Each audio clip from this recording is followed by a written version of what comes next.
And now this belongs to all of you. It doesn't belong to any government, doesn't belong even to the federal government.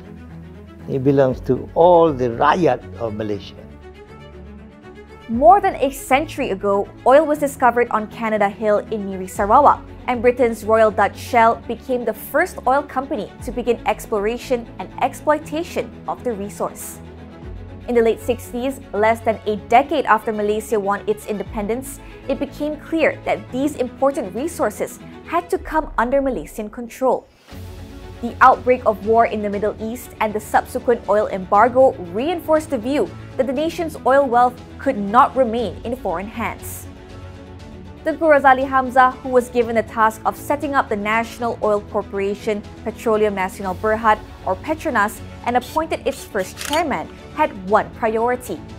He wanted to ensure that as a custodian of a resource that belonged to the nation, Petronas must be led by the right people.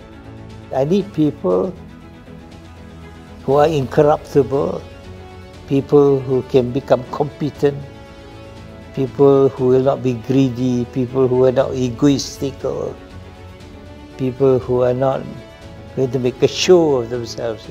They're just going to be working for all of us, for the people, as trustees.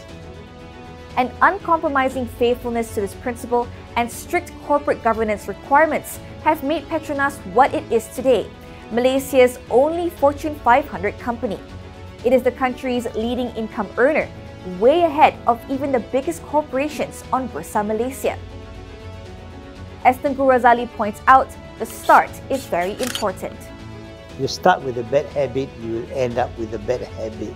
We've heard of national oil companies going down the tube because of incompetency, because of ignorance of market forces, because of greed, corruption and all that. Prime Minister Anwar Ibarhim agreed that these qualities were instrumental in making Petronas a major contributor to Malaysia's growth and development. Tak mungkin kita capai prestasi sebaik ini kalau pengurusan dan tata kelolanya tidak baik dan tidak cemerlang. Petronas telah mencatat bukan sahaja kemajuan dan pulangan kepada syarikat dan kepada negara.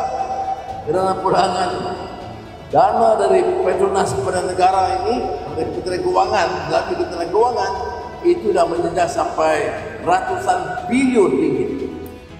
Recounting its half-century of growth, Tengku Razaleigh noted that Petronas has recorded extensive progress and brought huge returns to the country.